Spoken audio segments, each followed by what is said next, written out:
참 감사합니다. 오늘 함께 이렇게 은혜를 나눌 수 있는 귀한 시간 주신 하나님께 감사드리고, 특별히 담임 목사님이신 우리 강 목사님에게도, 강영신 목사님에게도 감사한 마음을 드립니다.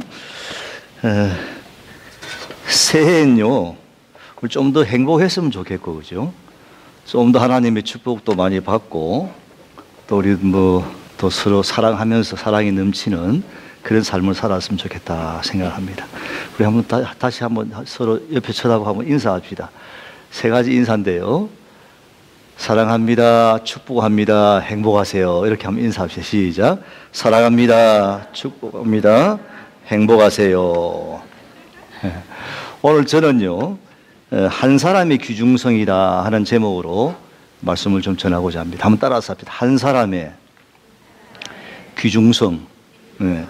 샌프란시스코 남부에 가면 유난히 아름다운 꽃들로 장식된 로스 알토이라 하는 곳이 있는데요, 이 작은 마을에 요한이라는 우체부가 있었습니다. 이 우체부는 한 50마일쯤 되는 거리를 매일 자전거를 타고서 우편물을 배달을 하는데, 그 흙먼지가 날리는 그곳을 지나가다가 한 번은 갑자기 문득 자기 자신의 인생에 대한 회의를 느끼고 또 고민을 하게 되었습니다. 그러다가 이 사람이 기도를 했죠. 어떻게 하면 좋겠냐고. 내 직업을 좀 바꿔볼까요? 아니면 어떻게 하면 좋겠냐고. 근데 하나님이 지혜를 주셔가지고, 기왕에 할 거라면은 즐거운 마음으로 해야 되지 않겠냐. 그래서 이 사람이 즐거운 마음을 가지고 이 아이디어를 고안해가지고 자기 그 우체부 가방에다가 꽃씨를 한 움큼 넣어가지고 우편물을 배달하러 가면서 그 길거리에다가 꽃씨를 뿌리고 집집마다 집 앞에다가 꽃씨를 뿌리게 되었습니다. 그러다가 세월이 지나가는 가운데 그 길거리와 집 앞에는 빨강, 노랑, 파랑, 분홍색 등 형형색색의 아름다운 꽃들이 피기 시작했습니다. 그래서 그곳은요, 자기가 지나가는 그 길이 아름다운 이쁜 꽃이 피는 거리가 되고, 또 거기는 아름다운 꽃이 피는 마을이 돼가지고 유명한 관광객들이 호수가 됐다는 그 이야기가 있습니다. 한 사람의 수고가요, 이렇게 아름다운 꽃을 피우게 되고, 그리고 아름다운 마을을 만들게 된 것입니다. 저희 아내와 얼마 전에 통화를 하는 가운데, 제가 오늘 설교한다니까 설교 잘해야 된다고 이야기를 해요. 그러면 사실은 말씀이 뭐라 하냐면은, 그 예수변 교회에서 한 3개월 있는 동안에 저희 아내가 은혜를 많이 받았대요. 그러면 사실은 하는 말씀은 뭐냐면은, 교인들 한 분 한 분이 참 너무 귀한 분이다, 그런 이야기를 해요, 제게. 저도 와서 이제 예배를 드리면서, 함께 예배 드리면서 그걸 느낍니다. 한 분 한 분이 참 얼마나 귀한지. 저 방송실에서 와서 저 담당하는 분들 참 얼마나 귀합니까, 그죠?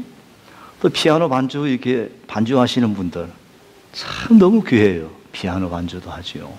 또 일찍 오셔가지고 주부를 접어가지고 또 안내를 쓰고 오시는 분들을 아주 따뜻하게 맞이하는 분들요. 한 분 오늘도 보니까 예배 후에 교제를 나누기 위해서 그 맛있는 식사를 준비해가지고 보니까 덜통이, 아주 큰 덜통을 가져왔어요. 내가 그 덜통 안에 뭐가 들었는지 잘 모르겠지만 아주 궁금해요. 덜통이 2개나요. 아주 얹혀놨더라고 보니까. 이게 한 분 한 분이요. 그리고 또 예배 후에 보면 의자를 세팅을 하고요, 이렇게 다시 정리하고, 이런 걸 볼 때 참 얼마나 귀한가. 오늘 목사님 묵상하신 말씀처럼 참 이는 내 사랑하는 자요 내 기뻐하는 자라는 것처럼, 또 스바냐 3장 17절 말씀에 여호와 하나님이 너희 가운데 계시니 그가 너로 인하여 기쁨을 이기지 못하겠다는 것처럼, 하나님께서는 여러분 한 분 한 분을 보시고서 아주 사랑한다, 참 그 모습을 보고서 참 기쁘다 하는 그런 하나님의 그런 따뜻한 눈동자가 함께 할 줄로 믿습니다. 저도 왔어요. 우리 집사람이 그래요. 특별히 강영신 목사님한테 은혜를 참 많이, 말씀의 은혜를 받았대요. 그래서 저도 와서 목사님 말씀의 은혜를 많이 받고, 그런 가운데 또 생각나는 분들이 있는데 참 귀한 분들요. 지난번 성탄절 예배 때 보니까 아주 여자분들 그 자매들 나와 특성을 부르는데 어떻게 저는 세상에 그런 좋은 특성은 처음 들은 것 같아 보니까. 창밖을 보라, 창밖을 보라. 야, 저는 잊지 못할 게가 돼. 그래서 앞으로 이 한국 가면 예시병 교회 창밖을 볼 때마다 예시병 교회 교인들을 한번 생각을 해야 되지 않겠냐 생각을 해요. 그리고 목사님 말씀에 은혜를 받고 지난 그 성탄절 때는요, 또 우리 목사님하고 사모님이 찬양을 얼마나 잘하는지요. 찬양을 이렇게 부르시는데 미국인 교회에서 예배 드리는데 미국 사람들이 다 은혜를 받았어요. 그리고 또 우리 권사님인가 자매님은요, 한복을 입고 한국의 성탄절에 대한 소개도 하고요. 좋은 교제를 나누는데 제가 예배 후에 저 뒤에 로비에 서 있었더니 강 목사님하고 저하고 이미지가 비슷하게 생겼는지 이 미국 사람들이 나오면서 제보를 해요. 제가 특성한 줄 알고 제보를 해요. 아이고, 은혜를 많이 받았다고. 은혜를 많이 받. 근데 무슨 영어를 잘 알아듣지 못하겠는데 그 모습을 보니까 대략 눈치가 새거든요. 그래서 또 내가 아니다고 대답도 잘 못하겠고. 그래서 제가 무조건 땡큐, 땡큐, 땡큐, 땡큐. 그리고 또 그 말만 하면 좀 이상하다 싶어서 God bless you, God bless you. 이랬어요. 목사님한테요. 오늘 사실 목사님 좀 말씀을 더 들었으면 좋겠다 싶은데 또 하나님 세워주셔가지고 같이 은혜를 나눌 수 있는 귀한 시간 가지게 되었습니다. 여러분, 한 사람이 참 얼마나 귀한지는 모릅니다. 특히 오늘 읽은 그 본문의 그 사도행전 말씀은요, 안전병에 한 사람 치유된 내용인데 이 말씀은 우리가 잘 아는 이야기입니다. 근데 사도행전의 그 3장의 제일 첫 기적으로 이렇게 말씀이 기록된 걸 보면요, 이 말씀의 의미가 우리에게 주는 것이 얼마나 중요한가 그런 것을 느낄 수가 있습니다. 그래서 이 안전병의 치유 사건으로 인해 가지고 초대교회예요, 큰 파장이 있는데 세 가지 면에서 파장입니다. 첫째는 사회적인 측면인데요, 예루살렘 성곽에 유월절을 맞이해서 많은 사람이 모이게 되었습니다. 그래서 이 안전병이가 치유되었다는 이야기를 듣고 그 많은 사람들에게 전도의 기회가 생기고 복음의 문이 활짝 열리는 기회가 되었습니다. 두 번째는 국가적인 또 영향인데요, 복음을 전하다가 베드로와 요한이 체포되어 갑니다. 그래서 이 사내들이 공회 앞에 서게 되는데 국가적인 권력과 예수님의 권위가 서로 맞서게 됩니다. 그때 이 베드로는요, 그 앞에서 굴복하지 아니하고 이 안전병의 치유 사건은 내가 한 것이 아니라 주님이 하신 것이다 담대하게 외치면서 사도행전 3장 19절 말씀 보면은 너희들도 회개하고 돌이켜 주님께 돌아오면은 너희들도 아주 신나고 유쾌한 그런 하나님의 은혜를 입을 것이다, 그렇게 이야기합니다. 결국 국가적인 권위와 예수님의 권위 속에서 예수님의 권위가 더 승리하게 됩니다. 그 다음 마지막 세 번째는요, 교회적인 영향인데요, 이 안전병의 사건을 본 정인들이 그 당시에 많이 있습니다. 그래서 베드로와 요한에게 어려움을 하려고 했는데 그렇지 못하고 베드로와 요한을 할 수 없이 풀어주게 됩니다. 풀어주면서 너희가 이제 나가서 예수 그리스도를 이제는 전하지 말라, 복음을 전하지 말라, 그렇게 이야기라고 풀어줍니다. 근데 베드로와 요한이 체포되었을 때 이 마가다락방의 교인들이 모여가지고 베드로와 요한을 열심히 기도하다가 다시 풀려난 베드로와 요한을 보고서 박수를 치며 환영을 합니다. 그때 베드로와 요한은 와서 자기가 풀려난 이것을 갖다가 다 정언을 한 다음에 그리고 모여가지고 더 열심히 하나님 앞에 기도합니다. 그래서 모인 곳이 진동을 하고 그러면 거기에 사랑으로 떡을 떼고 나누면서 날마다 함께 모여서 같이 기도하게 되고, 그래서 이 안전병의 사건으로 인해 그 당시에 사회적으로 국가적으로 또 교회적으로 이 큰 영향 속에서 초대교회가 시작되는 출발점인 바로 이 사건입니다. 초대교회가 단 한 사람의 사건입니다. 여러분, 세상에서 아주 대단한 경력을 가진 사람이 아니라 세상에서 소외되었고 버림받은, 나면서부터 안전병에 대해서 성전 미문 앞에서 구걸을 하던 그런 사람입니다. 이 사람이 한 사람이 변화됐다는 겁니다. 여러분, 신약 교회는요, 한 사람의 영혼을 치유하는 데서 시작된 교회입니다. 여러분, 아담 한 사람 때문에 모든 사람이 죄 아래 놓였지만 예수님 한 분 때문에 모든 사람이 구원을 받게 된 겁니다. 한 사람이 얼마나 중요한지 모릅니다. 예수님 당시에 많은 이적과 기적을 베푸실 때에도 수많은 사람이 예수님의 뒤를 따라다녔지만 예수님의 관심은 오직 한 사람이었습니다. 예수님께서는 우리 안에 있는 99마리 양보다도 우리 밖에 있는 한 마리 양을 찾기 위해 수고하시면서 그 한 마리의 양을 찾아서 어깨에 메고 돌아오셨죠. 그러면서 이 한 영혼이 천하보다 귀하다 해서 천하보다. 여러분, 교회는요, 한 영혼을 귀중하게 여기는 곳이 바로 교회입니다. 빌리 행스라는 신학자는 한 사람을 위해서 생명을 바쳐가기로 했습니다. 여러분, 한 사람의 변화는 너무 귀합니다. 그럼요, 어떻게 해서 이런 놀라운 기적이 일어나게 됐는가? 한 세 가지 말씀 좀 드려요. 첫째는 기도의 능력입니다. 오늘 1절 말씀 보면 제9시 기도 시간에 베드로와 요한이 성전에 올라갈새, 베드로와 요한은 오순절 마가다 학병에서 기도하다가 성령을 체험해서 그 다음에는 기도를 주기적으로 정기적으로 이제 예루살렘 성전에 올라가서 기도했습니다. 여러분, 그 당시에 경건한 유대인들은 하루에 3번 기도하는데 오전 9시와 정오 12시 하고 오후 3시 3번 시간을 정해놓고 주기적으로 올라 기도합니다. 여러분, 신앙생활은요, 기도 생활이라 해도 과언이 아닙니다. 기도가 얼마나 중요한지 모릅니다. 그래서 예수님께서도 기도 외에는 이런 유가 나갈 수 없다는 것처럼 기도가 우리의 삶의 방법이 되어야 되는 겁니다. 모든 것에 기도가 우선되어야 됩니다. 그래서 주님이 역사하십니다. 오늘 우리가 예배 드리러 올 때도요, 토요일부터 주일을 준비하고 한 주간 또 주일을 준비하고 그러면서 기도로 준비하고 나와서 드리는 예배하고 그렇지 않는 예배하고는 전혀 틀립니다. 제가 와서 좀 은혜를 받은 것은 늘 예배 전에 목사님을 중심으로 해서 그 팀 멤버들이 저 뒤에 모여가지고 먼저 예배를 위해 기도를 드리더라고요. 기도가 얼마나 중요한지 모릅니다. 제가 얼마 전에 커피를 끓이려고 커피 포트를 스위치를 눌렸는데 뭐 일을 하다가 이상하게 물 끓는 소리가 안 나요. 이상하다 하고 돌아보니까 커피 포트를 눌렸긴 눌렸지만 선이 빠져 있던 거예요. 아, 선이 빠졌구나. 선을 다시 끼우고 커피를 마셨는데 마찬가지입니다. 우리가 기도의 스위치를 튼 오프가 되어 있으면 우리 삶에 다 모든 것이 꺼져 있습니다. 튼 온이 되어 있어야 됩니다. 그래서 우리는 하나님과의 이 기도를 통해서 하나님과의 이 관계를 늘 가지고 살아야 됩니다. 제가 미국에 와서 한 달 이제 좀 지났는데요.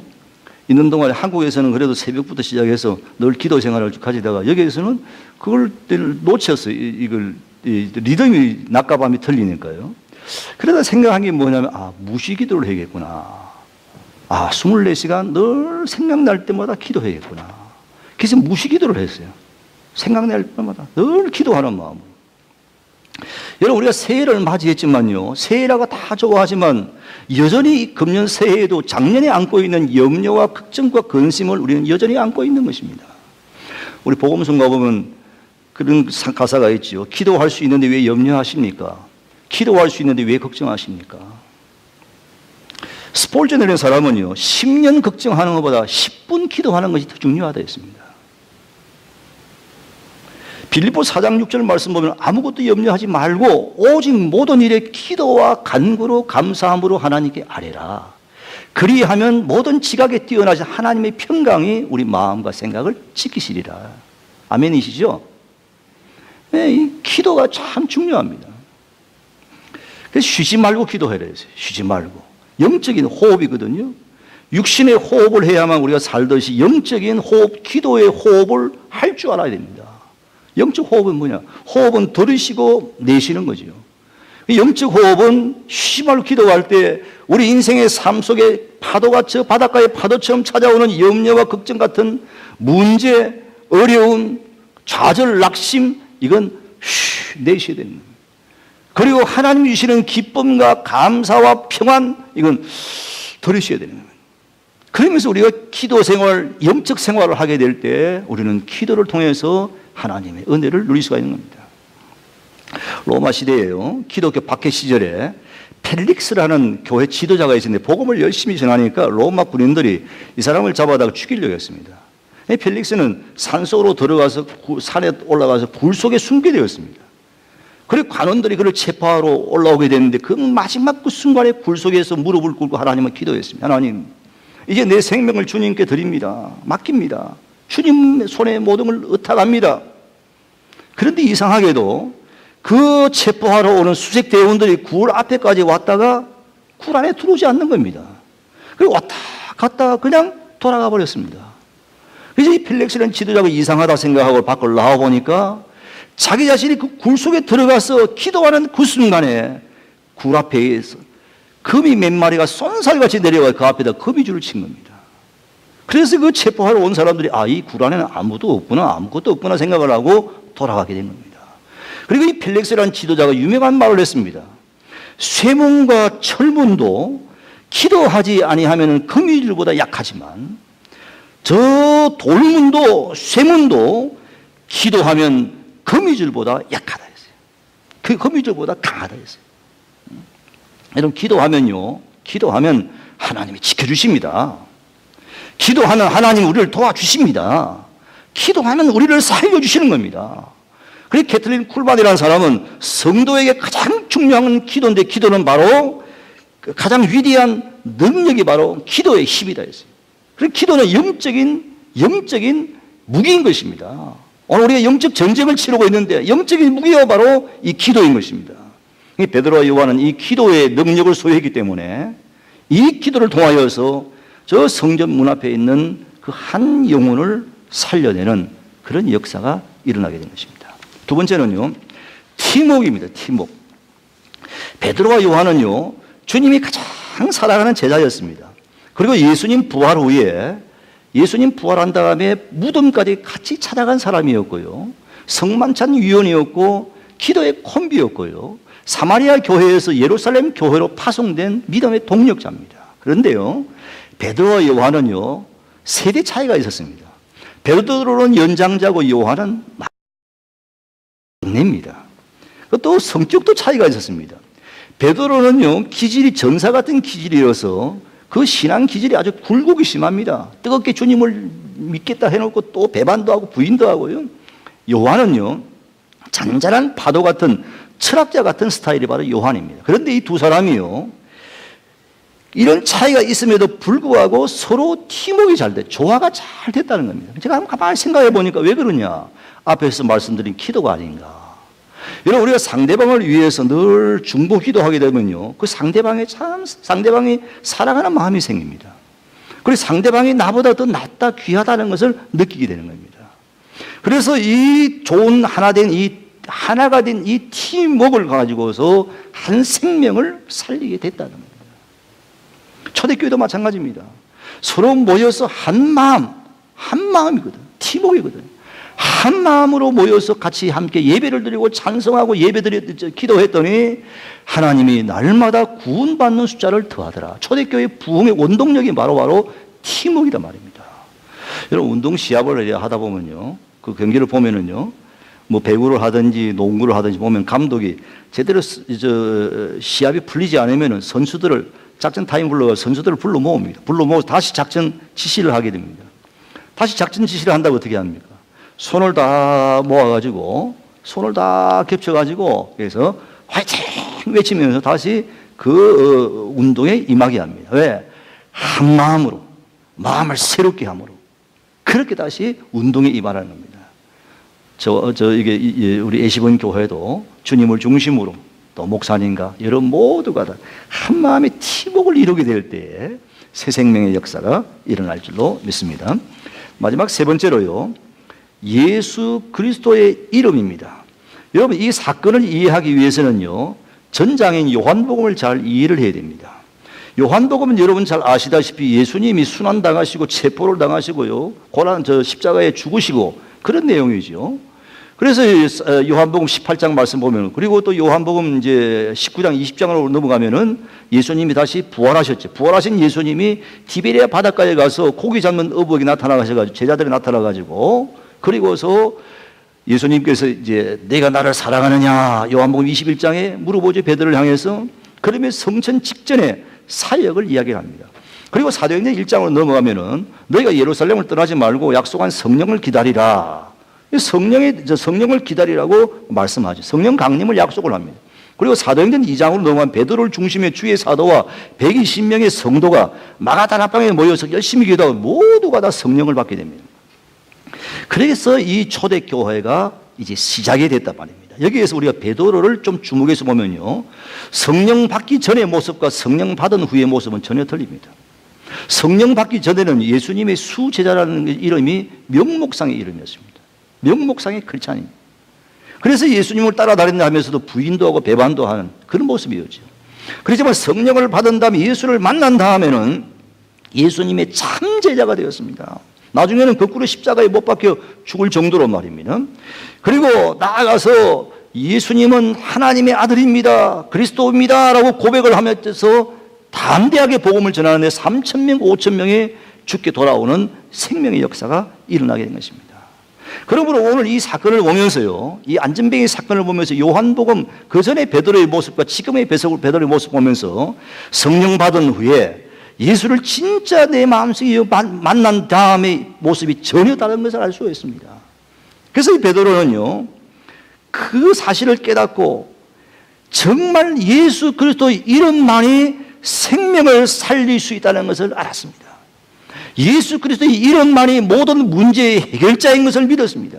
그래서 오늘 보면 6절 말씀에 은과 금은 내게 없거니와 내게 있는 것으로 내게 주노니 나사렛 예수 그리스도의 이름으로 일어나. 그러할 때 그 당시 예루살렘 성전에 아마 수많은 사람들이 들어갔죠. 안전병기를 보았을 겁니다.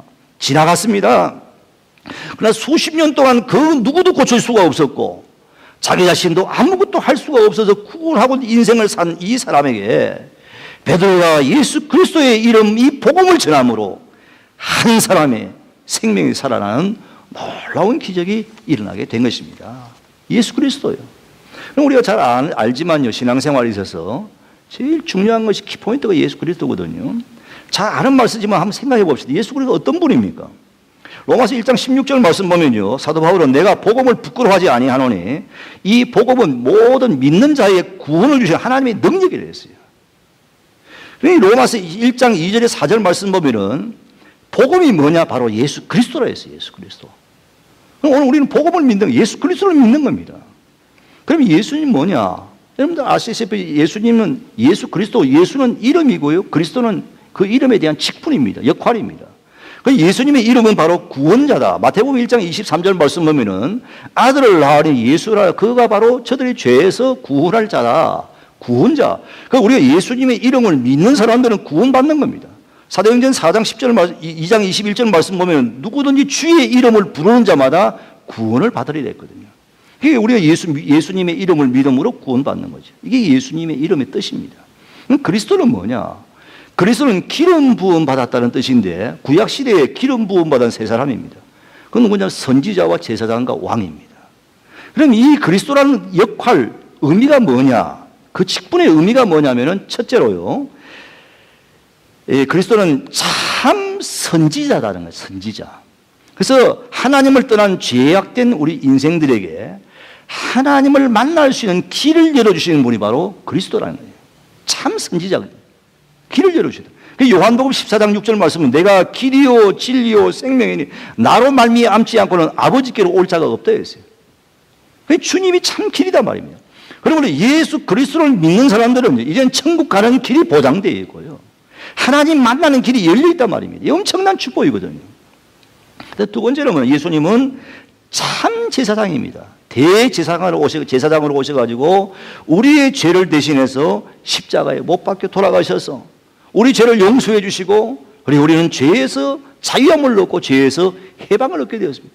그리고 로마서 8장 1절 2절 말씀 보면 그러므로 이제 그리스도 예수 안에 있는 자는 결코 정죄함이 없나니 이는 그리스도 예수 안에 있는 생명의 성령의 법이 죄와 사망의 법에서 너를 해방시켰다는 겁니다.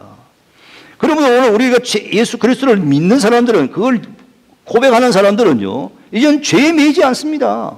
죄에서 자유함이 있는 겁니다. 죄에서 해방을 얻은 겁니다. 얼마나 참 하나님의 은혜인 줄 모릅니다. 그럼 세 번째는 참 왕으로 오셨습니다. 왕은 여러분 다스리는 권세가 있는 것입니다. 요한일서 3장 8절 말씀 보면요, 하나님의 아들이 나타난 것은 마귀의 일을 멸하려 함이라 했어요. 참 왕으로 오신 왕의 권세를 가지고서 모든 사탄을 갖다가 예수 그리스도 이름으로 결박을 하고 승리하겠단 말입니다. 그러면 오늘 우리 예수 그리스도를 믿는 사람들은요, 사탄의 권세를 두려워하지 않습니다. 환난을 당하나 담대하라, 내가 세상을 이미 이겼다 했거든요. 우리 승리하는 것입니다, 사탄에서. 그러므로 우리는 예수 그리스도를 믿음으로 구원받게 되고, 그리고 하나님 만나는 길이 열리게 되었고, 죄에서 해방을 얻게 되었고, 모든 사탄을 이기게 된 것입니다. 이것이 바로 복음입니다. 이것이 바로 복음입니다. 오늘날 많은 사람들이 예수를 믿어도 이 복음을 깨닫지 못하기 때문에 신앙의 터가 자꾸 흔들립니다. 편안하고 행복한 건 좋아하지만 때로는 우리 인생의 삶 속에 환난이 찾아오고 어려움이 찾아오고 환경에 때로는 어려움이 찾아올 때 다 낙심하고 좌절합니다. 왜? 분명히 예수 그리스도를 모르기 때문에요.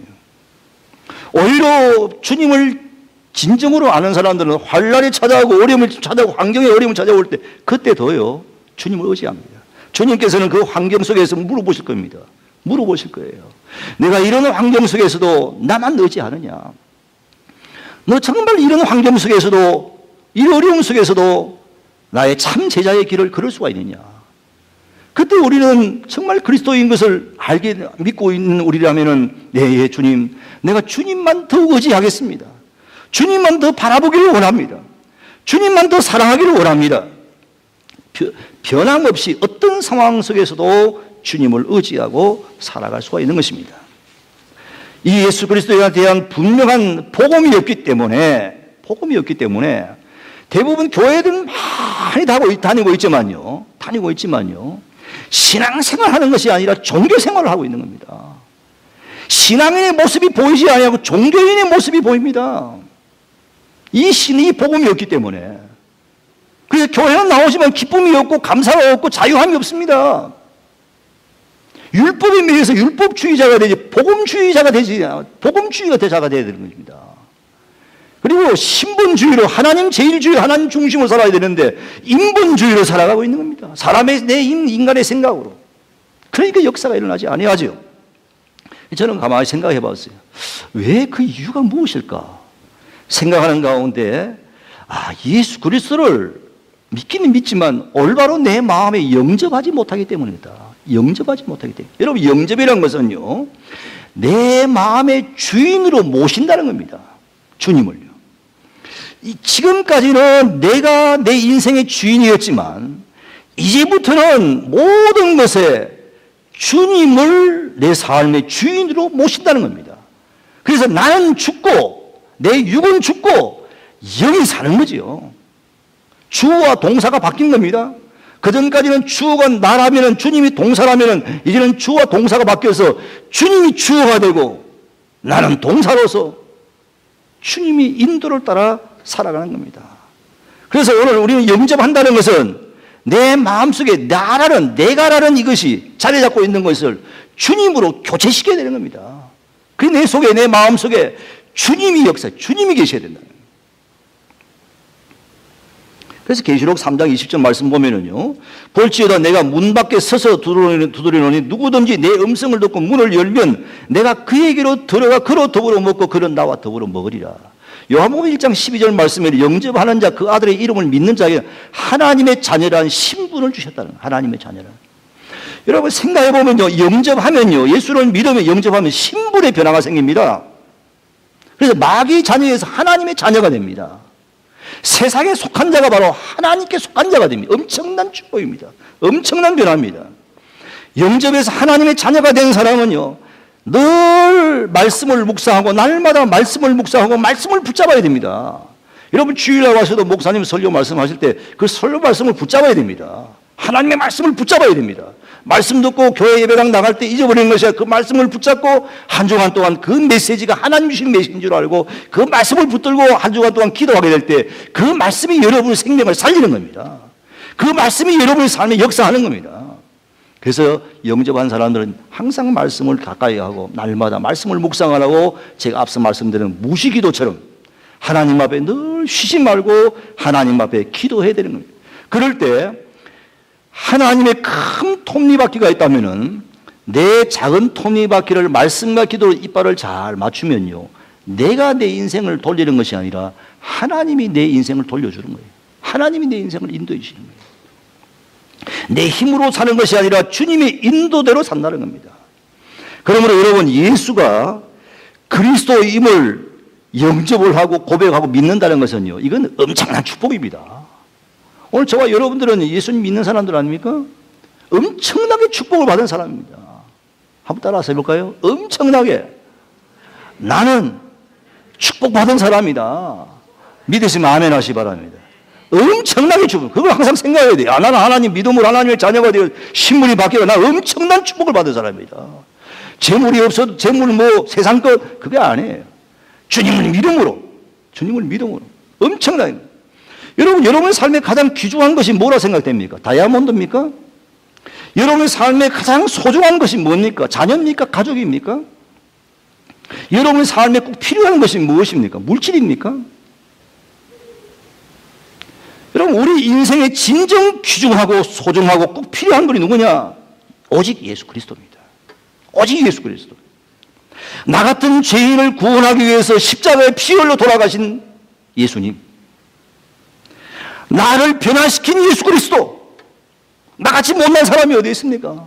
나같이 어리석고 나같이 교만한 사람이 어디 있습니까? 나 같은 사람을 변화시킨 예수 그리스도. 그 예수 그리스도가 내 삶의 이유가 되어야 되는 것입니다. 여러분, 주님을요, 히브리 말로 엘샤다이라는 두 가지 뜻이, 첫째는 뭐냐? 전능자이다. 두 번째는 충분자다. 그러니까 우리가 주님을 믿는 사람들은요, 주님은요, 못하실 것이 없어요. 전능자입니다. 충분자입니다. 그러므로 오늘 우리가 예수 그리스도를 고백을 하고 주님을 의지하게 될 때에 우리 고백 속에서 주님, 나는 예수님 한 분만이라면 나는 충분한 인생을 삽니다. 예수님이 나의 인생의 전부입니다. 내 인생의 삶의 문제의 답이 바로 예수님입니다. 오직 예수 그리스도. 세틀백 교회에 릭 워렌 목사님이 이런 간증을 했습니다. 그의 아버지가 50년 동안 목회를 하시면서, 그래서 저 중소도시 또 저 시골 교회에서 목회하셨는데 평생에 한 전 세계 교회를 한 150군데 지었답니다.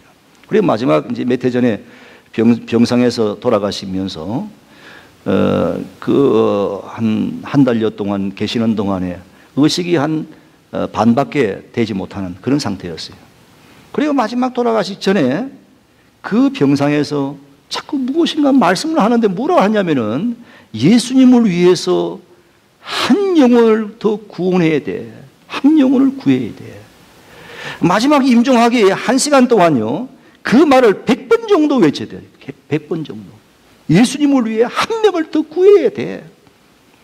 그래서 리고레 목사님이 그 아들이요, 그 아버지의 마지막 믿음의 고백에 너무 눈물이 나고 너무나 감사해서 거기에 무릎 꿇고 기도하는데, 그 아버지는 그 병약한 손을 내뻗어가지고 그 아들이 머리에 손을 얹으면서 그리고 명령하듯이요, 예수님을 위해서 한 명을 더 구해라. 예수님을 위해 한 명을 더 구해라. 그리고 하나님 품에 안겼다는 그런 이야기가 있습니다. 간증이 있습니다. 여러분, 하나님의 관심은요, 잃어버린 영혼을 구원하는 것입니다. 이보다 더 중요한 것이 없습니다. 이것이 바로 그리스도인의 사명입니다. 오늘 허물 많은 베드로를 부르신 주님이 저와 여러분들을 부르셨습니다. 그리고 하나님의 자녀로 삼으셨습니다. 그리고 우리가 처한 위치가 어디라도 환경이 어떨지라도 주님은 그곳이 바로 내가 보낸 선교지라고 말씀하시고요, 영혼 구원에 너는 바로 선교사란 미션을 주신 것입니다.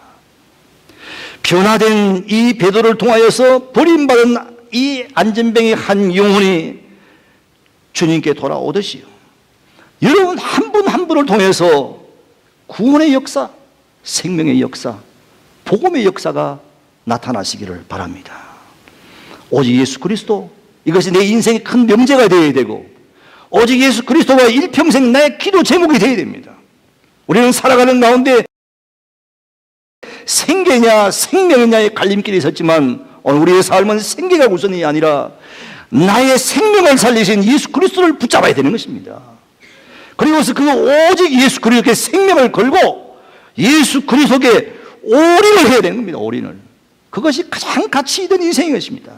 그럼 하나님 주님은 여러분의 삶을 책임져 주시고 여러분의 삶을 다 아시는 주님이기 때문에 여러분의 삶을 일으켜 주실 줄로 믿습니다. 베드로가 이르되 은과 금은 내게 없거니와 곧 나사렛 예수 그리스도 이름으로 명하노니 일어나 걸어라. 일어나 걸어라. 아멘. 기도하시겠습니다.